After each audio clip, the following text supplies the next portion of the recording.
Hello বন্ধুরা, welcome back to দীপসার ছোট্ট জগৎ। আশা করি তোমরা সবাই ভালো আছো, আমরাও খুব ভালো আছি।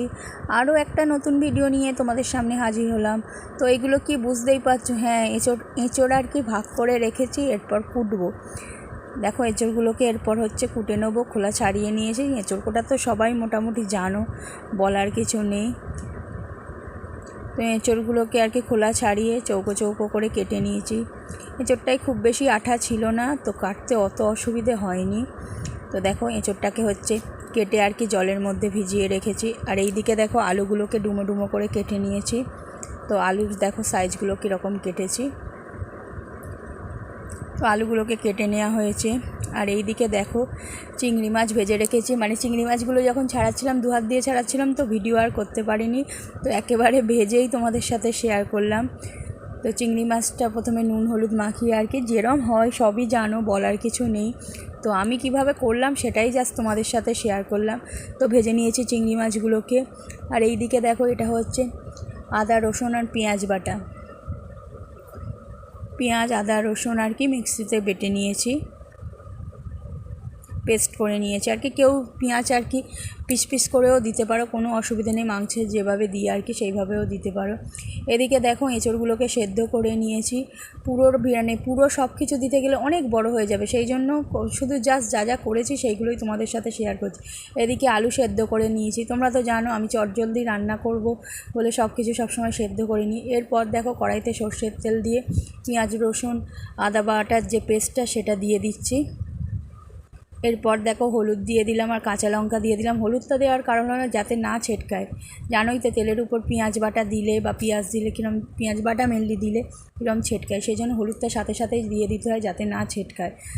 তো হলুদ লঙ্কা দিয়ে একটু ভালো করে নেড়ে নিলাম, যাতে আর কি পেঁয়াজের একটা স্মেল বেরোয়। হালকা হালকা ভেজে নিলাম ওই জন্য ভালো করে। এরপর দেখো টমেটো কুচিগুলো দিয়ে দিয়েছি। যেহেতু তেল একটু কম কম মনে হচ্ছিল, তাই আরেকটু সর্ষের তেল দিয়ে দিলাম। তো এরপর দেখো ভালো করে কষি, একদম কম তেলে আর কি করছিলাম, যাতে না বেশি আর কি শরীর টরীর খারাপ করে। তো আরেকটু ওই জন্য তেল দিয়ে দিলাম। এরপর দেখো নুন দিয়ে দিলাম। এরপর মশলাগুলোকে একে একে দিয়ে দেবে, বলার তো কিছু নেই। নুন পরিমাণ মতো দেবে, তারপর জিরে গুঁড়ো দিয়ে দেবে।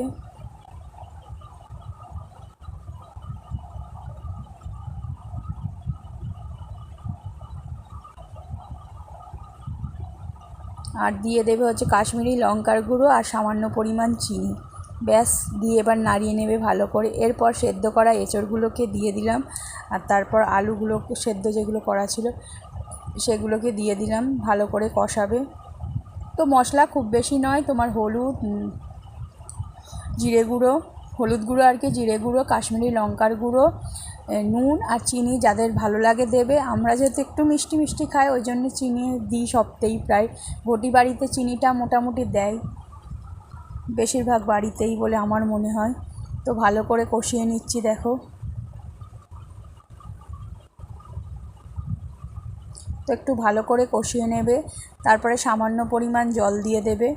কারণ যেহেতু সেদ্ধ করা, জল বেশি পরিমাণে লাগবে না। যদি সেদ্ধ করা না থাকতো তাহলে জলটা তোমার লাগতো। এখানে যেহেতু আলু এঁচোড় দুটোই সেদ্ধ করা, তো জল খুব বেশি পরিমাণে লাগবে না। এরপর চিংড়ি মাছগুলো দিয়ে দিলাম। তো আমার এবার ফুললেই ব্যাস রেডি এঁচোড় চিংড়ি। আশা করি ভিডিওটা তোমাদের ভালো লাগবে। খুব কম সময়ে রান্নাটা হয়ে যায়, তো কোনো অসুবিধে নেই, বাড়িতে ট্রাই করে দেখতে পারো। আর সব সময় আমাদের পাশে থেকো আর ভিডিওটা পুরো দেখো। Thank you so much.